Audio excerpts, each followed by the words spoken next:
നമസ്കാരം, എല്ലാവർക്കും എൻ്റെ ചാനലിലെ പുതിയൊരു വീഡിയോയിലേക്ക് സ്വാഗതം.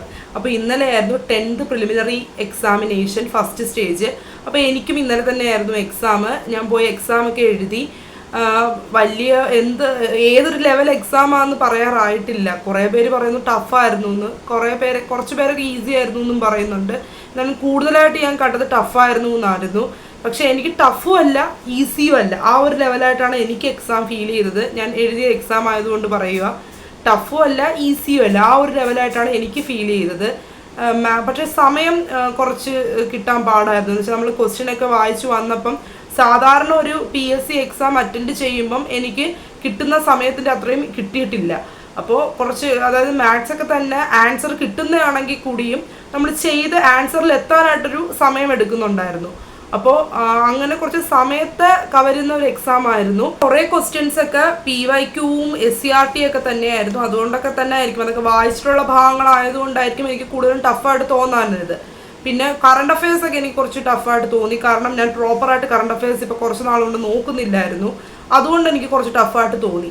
ഞാൻ ചെയ്ത ഷുവർ ഷോട്ട് വീഡിയോസിൽ നിന്നൊക്കെ ക്വസ്റ്റ്യൻസ് ചോദിച്ചിട്ടുണ്ട്. അത് ഞാൻ അപ്പം തന്നെ നോട്ട് ചെയ്ത് പോകുന്നുണ്ടായിരുന്നു ക്വസ്റ്റ്യൻ പേപ്പർ. അതൊക്കെ കണ്ടപ്പോൾ എനിക്ക് ഒരുപാട് ഹാപ്പിയായി.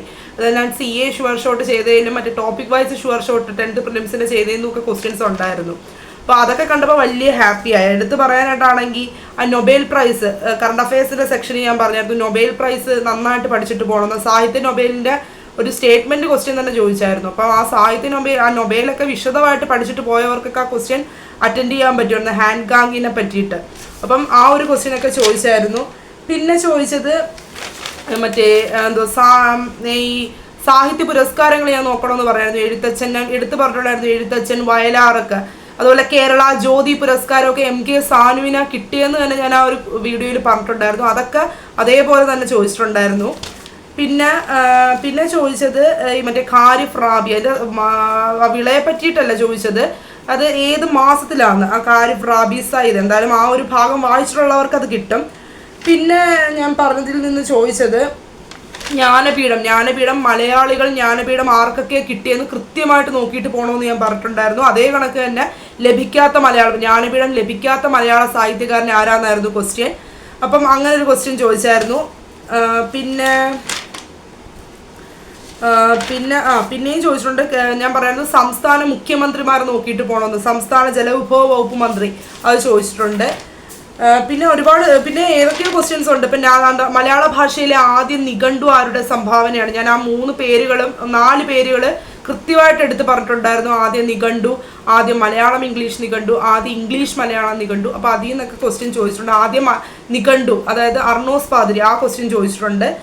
അങ്ങനെ ഏതൊക്കെയോ ക്വസ്റ്റ്യൻസ് ചോദിച്ച് ഞാൻ കണ്ടു. അതൊക്കെ കണ്ടപ്പോൾ എനിക്ക് വലിയ ഹാപ്പിയായി. അപ്പം ഞാൻ അടുത്ത സ്റ്റേജുകാർക്ക് വേണ്ടിയും ഷുവർ ഷോട്ട് ചെയ്യണമെന്ന് വിചാരിക്കുന്നു. എന്തായാലും ഇതിലൊരു റിസൾട്ട് കിട്ടിയല്ലോ. അപ്പോൾ എന്തായാലും അടുത്ത സ്റ്റേജുകാർക്ക് വേണ്ടിയും ഷുവർ ഷോട്ട് വീഡിയോസ് ചെയ്യുന്നതായിരിക്കും. അപ്പോൾ അടുത്ത സ്റ്റേജുകാർക്ക് വേണ്ടിയിട്ട് ഇത് കണക്ക് ടോപ്പിക് വൈസ് ഷുവർ ഷോട്ടും കറണ്ട് അഫയേഴ്സും പിന്നെ നോക്കേണ്ട SCRT ചാപ്റ്റർ, ഇപ്പം ടെസ്റ്റ് മാറി വന്നിട്ടുണ്ടോ, ന്യൂ SCRT ഒക്കെ വന്നിട്ടുണ്ട്. അപ്പോൾ അതനുസരിച്ച് നോക്കേണ്ട ചാപ്റ്ററുകളും അങ്ങനെയുള്ള വീഡിയോ ആയിരിക്കും ചെയ്യേണ്ടത്. അപ്പോൾ അടുത്ത സ്റ്റേജൊക്കെ ഉള്ളവർ ഈ ഒരു ക്വസ്റ്റ്യൻ പേപ്പറും കൂടെ ബേസ് ചെയ്തൊക്കെ പഠിക്കുക. ചിലപ്പം വേറെ ടൈപ്പ് ക്വസ്റ്റ്യൻ അറിയാമല്ലോ, 10th പ്രിലിമിനറി ആകുമ്പോഴത്തേക്ക് ഒരേ നിലവാരമുള്ള ക്വസ്റ്റ്യൻ പേപ്പറൊന്നും അല്ല വരുന്നത്. അപ്പോൾ ചിലപ്പം ഇതിനേക്കാൾ ടഫ് ആവാം, ചിലപ്പോൾ ഇതിനേക്കാൾ ഈസി ആവാം, ഏതാണെന്ന് പറയാൻ പറ്റത്തില്ല. അപ്പോൾ എന്തായാലും ഇതും കൂടെ ഒന്ന് റെഫർ ചെയ്ത് എല്ലാവരും അടുത്ത സ്റ്റേജുകാരൊന്ന് പഠിച്ചിട്ട് പോകണം. അപ്പം അതിന് സഹായമാവുന്ന രീതിയിലുള്ള വീഡിയോസ് ആയിരിക്കും ഞാനും ഇടുന്നത്. പിന്നെ ഈ ഫസ്റ്റ് സ്റ്റേജ് എഴുതിയവർ കൂടുതൽ പേരും പറയാവുന്നതിൻ്റെ കട്ട് ഓഫ് എത്ര വരും. കട്ട് ഓഫ് പറയാനൊന്നും ഇതിന് സമയമായിട്ടില്ല. ഇനിയും ഒരു 3 ഘട്ടമായിട്ട് എക്സാം നടക്കാനുണ്ട്. അപ്പോൾ ആ ഒരു 3 സ്റ്റേജും കൂടെ നടന്നിട്ട് അതിനെല്ലാം കൂടെ നോക്കി അതിൻ്റെ നോർമലൈസേഷനൊക്കെ അനുസരിച്ച് നമുക്ക് കട്ട് ഓഫ് ഇപ്പം പറയാൻ പറ്റത്തുള്ളൂ. കട്ട് ഓഫ് നമുക്ക് പറ്റത്തുള്ളൂ, അല്ലാതെ കട്ട് ഓഫ് ഇപ്പോഴേ പറയാനൊന്നും പറ്റത്തില്ല. പിന്നെ ഈ ഒരു സ്റ്റേജിൽ നമുക്ക് പറയാം ഇത്രയും മാർക്കൊക്കെ മേടിച്ചവർ സേഫ് സോണിലായിരിക്കാം എന്ന് പറയാം. എന്നാലും നമുക്ക് ആ ഒരു കംപ്ലീറ്റ് പിക്ചർ കിട്ടണമെങ്കിൽ ഈ 4 സ്റ്റേജ് എക്സാമും കഴിയണം അല്ലേ. പിന്നെ secretariat higher secretary, lab assistant പോലുള്ള ഇമ്പോർട്ടൻ്റ് എക്സാം ആയതുകൊണ്ട് ആളുകൾ അതേപോലെ പഠിച്ചെഴുതുന്ന എക്സാം തന്നെ ആയിരിക്കും ഈ 10th പ്രിലിമിനറി എന്ന് പറയുന്നത്. അപ്പം അതേപോലെ ഒരു കോമ്പറ്റീഷനും ഒബ്വിയസ്ലി ഇതിനകത്ത് കാണും. നമ്മളൊരു ഡാർക്ക് ട്രൂത്ത് എന്ന് പറയാമല്ലോ, ആർക്കും ഇഷ്ടപ്പെടത്തില്ല. എന്നാൽ ഡാർക്ക് ട്രൂത്ത് ആയിരിക്കും അതെന്താ, ഒരുപാട് പഠിച്ചെഴുതുന്ന നല്ലൊരു കോമ്പറ്റീഷനുള്ളൊരു എക്സാം തന്നെ ആയിരിക്കും 10th പ്രിലിമിനറി. സെക്രട്ടേറിയറ്റ് പോലുള്ള എക്സാം ഉള്ളതുകൊണ്ട് അപ്പം എല്ലാവരും അവരവരുടെ പ്രിപ്പറേഷൻ, ഇനിയുള്ള സ്റ്റേജുകാരെ അവരുടെ പ്രിപ്പറേഷൻ ആ ഒരു നിലവാരത്തിലേക്ക് ഉയർത്തുക. നടന്ന ഈ 10th പ്രിലിമിനറി ക്വസ്റ്റ്യൻ പേപ്പർ നോക്കുകയാണെങ്കിൽ കേരള നവോത്ഥാനം, കേരള ഹിസ്റ്ററി, പിന്നെ ഇന്ത്യൻ ഹിസ്റ്ററി, ഇതിൽ നിന്നൊക്കെ നല്ല രീതിയിൽ ക്വസ്റ്റ്യൻസ് ഒക്കെ ചോദിച്ചിട്ടുണ്ട്. കേരള, പിന്നെ ബ്രിക്സ് കറണ്ട് അഫയേഴ്സ് നോക്കുവാണെങ്കിൽ 2024 ബ്രിക്സിനെ പറ്റിയിട്ട് 2 ക്വസ്റ്റ്യൻസ് ഉണ്ടായിരുന്നു എന്ന് തോന്നുന്നു, 2 ക്വസ്റ്റ്യൻസ് ഉണ്ടായിരുന്നു. പിന്നെ കോൺസ്റ്റിറ്റ്യൂഷനിൽ നിന്ന് മൗലിക കടമകളൊക്കെ ചോദിച്ചിട്ടുണ്ട്, മനുഷ്യാവകാശ കമ്മീഷനെ പറ്റിയിട്ട് ചോദിച്ചിട്ടുണ്ട്. അപ്പോൾ ഇതൊക്കെ കുറച്ചൊന്ന് ഇമ്പോർട്ടൻസ് കൊടുത്ത് ഇനിയുള്ള സ്റ്റേജുകാർ പഠിക്കുക. അതേപോലെ 25-28 മതസ്വാതന്ത്ര്യത്തെ, മൗലികാവകാശങ്ങളിലെ മതസ്വാതന്ത്ര്യത്തെ പറ്റിയിട്ടൊക്കെ കോൺസ്റ്റിറ്റ്യൂഷനിൽ ചോദിച്ചിട്ടുണ്ട്. കേരള ഹിസ്റ്ററിയിൽ കുറിച്യർ ലഹളയെ പറ്റിയിട്ട് ചോദിച്ചിട്ടുണ്ട്. അപ്പം അങ്ങനെയുള്ള കേരള ഹിസ്റ്ററി, പിന്നെ എന്താണ് ആത്മവിദ്യാ സംഘം ചോദിച്ചിട്ടുണ്ട് നവോത്ഥാനത്തിൽ നിന്ന്. അപ്പം അങ്ങനെ കുറച്ച് കാര്യങ്ങൾ, ചിലപ്പം ഞാൻ ഒരു കാര്യം കൂടെ പറയാം, ഇതിൽ മുൻപന്തിയിൽ നിൽക്കുന്ന ടോപ്പിക്സ് ആയിരിക്കത്തില്ല ചിലപ്പോൾ അടുത്ത ഒരു എക്സാമിന് മുൻപന്തിയിൽ നിൽക്കുന്നത്. ചിലപ്പം അങ്ങനെ ഒരേപോലെ വരികയും ചെയ്യും. അപ്പം നമുക്കൊന്നും പ്രെഡിക്റ്റ് ചെയ്യാൻ പറ്റില്ല.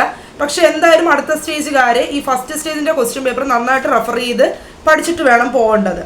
പിന്നെ കുറച്ച് ക്വസ്റ്റ്യൻസ് സയൻസിൽ നിന്നൊക്കെ കുറച്ച് പാടുള്ള ക്വസ്റ്റ്യൻസ് പോലെയാണ്. എനിക്ക് സയൻസ് ബാക്ക്ഗ്രൗണ്ട് ഇല്ല, അപ്പോൾ ഞാൻ സയൻസ് ഈ ഒരു കേരള PSC എക്സാംസിന് വേണ്ടിയിട്ട് പഠിച്ചെടുത്തതാണ്. അപ്പം എനിക്ക് സയൻസ് ക്വസ്റ്റ്യൻസ് ഒക്കെ കുറച്ചൊന്ന് ടഫായിട്ടാണ് ഇതിനകത്ത് ഫീൽ ചെയ്തത്. എന്തായാലും കുറച്ചൊക്കെ എനിക്ക് സ്കോർ ചെയ്യാൻ പറ്റിയിട്ടുണ്ട്, കുറച്ചൊക്കെ തെറ്റിയും പോയിട്ടുണ്ട്. പിന്നെ ഇച്ചിരി സ്റ്റാൻഡേർഡ് ക്വസ്റ്റ്യൻസ് ആയിരുന്നു സയൻസിൽ നിന്ന് ചോദിച്ചിട്ടുള്ളത്. പിന്നെ മാത്സ് എനിക്ക് വലിയ പ്രശ്നമുള്ളൊരു മേഖലയല്ല, പക്ഷേ സമയമെടുത്തു ആൻസറിലോട്ട് എത്താൻ കുറേ സമയം. എല്ലാം എനിക്ക് ചെയ്യാൻ പറ്റിയെങ്കിലും ആൻസറിലോട്ട് എത്താനായിട്ട് കുറേ സമയമെടുത്തു. അപ്പം ആ ഒരു കുഴപ്പമേ ഉള്ളായിരുന്നു മാത്സിന്. നല്ല ക്വസ്റ്റ്യൻസ് ഒക്കെ ആയിരുന്നു, പക്ഷെ സമയമെടുക്കും. അപ്പോൾ അടുത്ത സ്റ്റേജുകാർ ഈ ഒരു കാര്യങ്ങൾ മാത്സ് ഒക്കെ കൂടുതൽ ചെയ്ത് പ്രാക്ടീസ് ചെയ്യുക. അപ്പോഴത്തേക്ക് നമുക്ക് ആ എക്സാം ഹോളിലും അതേപോലെ പെട്ടെന്ന് ചെയ്യാൻ പറ്റും. അതേ മാത്സിനെ എല്ലാവർക്കും മാത്സ് കൂടുതൽ പേരും പറയുന്ന മാത്സ് ബുദ്ധിമുട്ടാണ്, മാത്സ് പറ്റുന്നില്ല. അത് മാത്സ് ചെയ്ത് പഠിക്കുക. ആ മാത്സിൽ നമ്മളെ വരുതിയിൽ വന്നാൽ പിന്നെ നമുക്ക് ഏറ്റവും ഇഷ്ടമുള്ളൊരു വിഷയം മാത്സ് ആയിട്ട് മാറും. ഓക്കെ, എനിക്ക് ഈ പറയുന്ന കണക്ക് 10th വരേക്കും മാത്സ് ഒട്ടും ഇഷ്ടമില്ലാത്തൊരു വിഷയമായിരുന്നു. പക്ഷേ 10th ശേഷം +1 ഇഷ്ടമല്ലായിരുന്നു, പക്ഷേ +2 തൊട്ട് എനിക്ക് മാത്സ് ഭയങ്കര ഇഷ്ടമാണ്. ഇപ്പം ഞാൻ മാത്സ് പഠിപ്പിക്കുന്ന ഒരാളും കൂടാണ്. അപ്പം ആ ഒരു ലെവലിലൊക്കെ എനിക്ക് എത്താൻ പറ്റുമെങ്കിൽ നിങ്ങൾക്ക് തീർച്ചയായിട്ടും പറ്റും. നമ്മൾ മാത്സിന് ഇഷ്ടപ്പെട്ട് കഴിഞ്ഞാൽ നമുക്ക് ഏറ്റവും ഇഷ്ടമുള്ളൊരു വിഷയമായിട്ടൊരു സബ്ജക്റ്റായിട്ട് മാത്സ് മാറും. മാത്സ് നമ്മുടെ കയ്യിൽ ഒതുങ്ങും. അപ്പം മാത്സ് എല്ലാവരും ചെയ്ത് പഠിക്കുക. പിന്നെ ഇനിയുള്ള സ്റ്റേജുകാർ ശ്രദ്ധിക്കണം, നമ്മൾ ഏതൊരു ക്വസ്റ്റ്യൻ പേപ്പർ എടുത്താലും കുറേ ക്വസ്റ്റ്യൻസ് നമുക്ക് അറിയാം, ഇത് ഷുവറായിട്ട് ആ ഒരു എല്ലാ ക്വസ്റ്റ്യൻ പേപ്പറിലും കാണുമെന്ന്. അങ്ങനെയുള്ള ക്വസ്റ്റ്യൻസ് ഒക്കെ കൃത്യമായിട്ട് ഇപ്പം ഞാൻ ഈ പറഞ്ഞ കണക്ക് നൊബേൽ സമ്മാനത്തെ പറ്റി ചോദിക്കാത്ത ഒരു ക്വസ്റ്റ്യൻ പേപ്പർ പോലും നമുക്ക് കാണാൻ പറ്റത്തില്ല.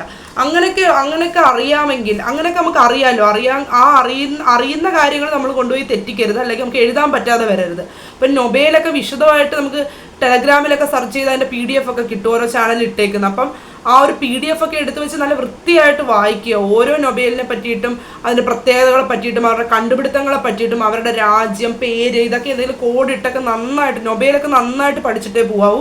ഒരു ക്വസ്റ്റ്യൻ ഷുവറാണ് നൊബേലൊക്കെ.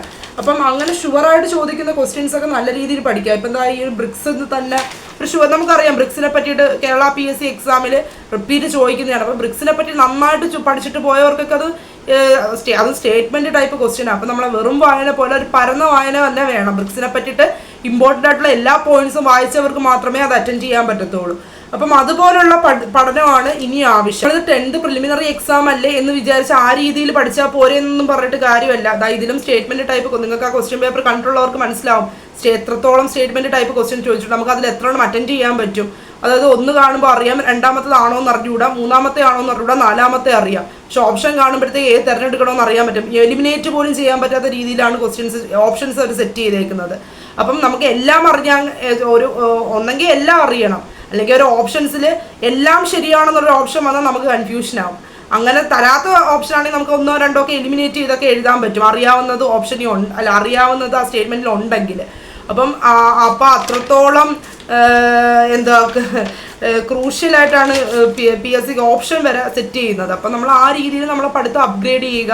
അപ്പം അതേപോലെ 2024 നടന്ന ഉപതെരഞ്ഞെടുപ്പിലെ നിയമസഭാ മണ്ഡലങ്ങളൊക്കെ ക്വസ്റ്റ്യനിൽ ചോദിച്ചിട്ടുണ്ട്. അതേപോലെ ഞാൻ 2024 കേരള പുരസ്കാരങ്ങളൊക്കെ കൃത്യമായിട്ട് നോക്കിയിട്ട് പോകണമെന്ന് പറഞ്ഞു. അതേ ക്വസ്റ്റ്യൻ 2024 കേരള പ്രഭ പുരസ്കാരത്തിന് അർഹരായവർ ആര്, അതൊക്കെയായിരുന്നു ക്വസ്റ്റ്യൻ. അപ്പം നമുക്ക് കുറേ ക്വസ്റ്റ്യൻസ് അറിയാം, ഇത് ഉറപ്പായിട്ടും ചോദിക്കുന്നു. അങ്ങനെയുള്ള ക്വസ്റ്റ്യൻസ് ഒക്കെ എല്ലാവരും നന്നായിട്ട് തന്നെ പഠിച്ചിട്ട് പോവുക. അപ്പോൾ അടുത്ത സ്റ്റേജുകാർക്ക് വേണ്ടിയിട്ടുള്ള ഷുവർ ഷോട്ട് വീഡിയോസുമായിട്ട് ഞാൻ വരാം. അപ്പം ഇതിൻ്റെ പ്രൊവിഷണൽ കീ ഇന്നലെ തന്നെ വന്നു വൈകിട്ട് ഞാൻ നോക്കിയായിരുന്നു. എനിക്ക് ഏകദേശം ഒരു 79+, ഒരു 80+ ആ ഒരു റേഞ്ച് അടുപ്പം നമുക്ക് മാർക്ക് തീർത്ത് പറയാൻ പറ്റത്തില്ല. അതായത് ഫൈനൽ കീ വരണം, ഫൈനൽ കീയിൽ ഇനി എത്ര ഡിലീഷൻ പോകുന്നു ഒന്നും അറിയാൻ പറ്റത്തില്ല. അതുകൊണ്ട് നമുക്ക് ഈ പ്രൊവിഷണൽ കീ വെച്ചിട്ട് ഇത്ര മാർക്കാണെന്ന് പറയാൻ പറ്റത്തില്ല. എന്തായാലും ഇപ്പം നിലവിൽ എനിക്കൊരു 82, 80, 81 ആ ഒരു രീതിയിലാണ് മാർക്ക് നിൽക്കുന്നത്. എന്താണെന്ന് അറിഞ്ഞുകൂടെ. ഇനി ഫൈനൽ കീ വരുമ്പോൾ ഇതിൽ ഒരിക്കലും മുകളിലോട്ട് പോകത്തില്ല, താഴോട്ട് പോകാനേ ചാൻസ് ഉള്ളൂ. അപ്പം എല്ലാം ഒരു ശുഭപ്രതീക്ഷ. അപ്പം ബാക്കിയെല്ലാ സ്റ്റേജുകാർക്കും കൂടെ ഒക്കെ കഴിഞ്ഞ് കഴിയുമ്പോൾ നമുക്കൊരു ധാരണ കിട്ടും. അതായത് ഇനി മെയിൻസിന് വേണ്ടി പ്രിപ്പയർ ചെയ്യണോ വേണ്ടയോ എന്നൊക്കെ. പക്ഷെ മെയിൻസിന് വേണ്ടി നമുക്ക് ഈ റിസൾട്ട് വന്നു കഴിഞ്ഞാൽ വലിയ സമയമൊന്നും കിട്ടത്തില്ല. അപ്പം മെയിൻസ് കിട്ടുമെന്ന് ഉറപ്പുള്ളവരൊക്കെ ഇപ്പോഴേ കുറേശ്ശെ പഠിച്ചു തുടങ്ങുക. സെക്രട്ടേറിയറ്റ് OA പോലുള്ള ഇമ്പോർട്ടൻറ്റ് പോസ്റ്റുകളിലേക്കാണ് എക്സാം നടക്കാൻ പോകുന്നത്. അപ്പോൾ അതിന് അതിൻ്റേതായിട്ടുള്ള പ്രാധാന്യം കൊടുത്ത് തന്നെ എല്ലാവരും പഠിക്കുക. അപ്പം ഇനി 10th പ്രിലിമിനറി എക്സാം എഴുതാൻ പോകുന്ന അടുത്ത സെക്കൻഡ് സ്റ്റേജുകാർക്ക് ഹോൾ ടിക്കറ്റ് വന്നു എന്നാണ് ഞാൻ അറിഞ്ഞത്. അപ്പം അങ്ങനെ സെക്കൻഡ് സ്റ്റേജിൽ എഴുതാൻ പോകുന്ന എല്ലാവർക്കും എൻ്റെ വിജയാശംസകൾ. അപ്പോൾ നമ്മുടെ ഷുവർ ഷോട്ട് വീഡിയോസുമായിട്ട് നമുക്ക് വീണ്ടും കാണാം. അപ്പം പോകുന്നതിന് മുമ്പ് ഒരു കാര്യം പറയണേ, ഈ ചാനൽ സബ്സ്ക്രൈബ് ചെയ്യാതെ കാണുന്നവരെല്ലാവരും സബ്സ്ക്രൈബ് ചെയ്യണേ. അപ്പം നിങ്ങളുടെ സപ്പോർട്ട് ഉണ്ടെങ്കിൽ മാത്രമേ എനിക്ക് തുടർന്ന് ഇങ്ങനെ വീഡിയോസ് ചെയ്യാനുള്ളൊരു ഊർജ്ജം കിട്ടത്തുള്ളൂ. അപ്പം എല്ലാവരുടെയും സപ്പോർട്ട് ഞാൻ പ്രതീക്ഷിക്കുന്നു. അപ്പോൾ നമുക്ക് അടുത്ത വീഡിയോസുമായിട്ട് കാണുന്നവരെ ബൈ ബൈ.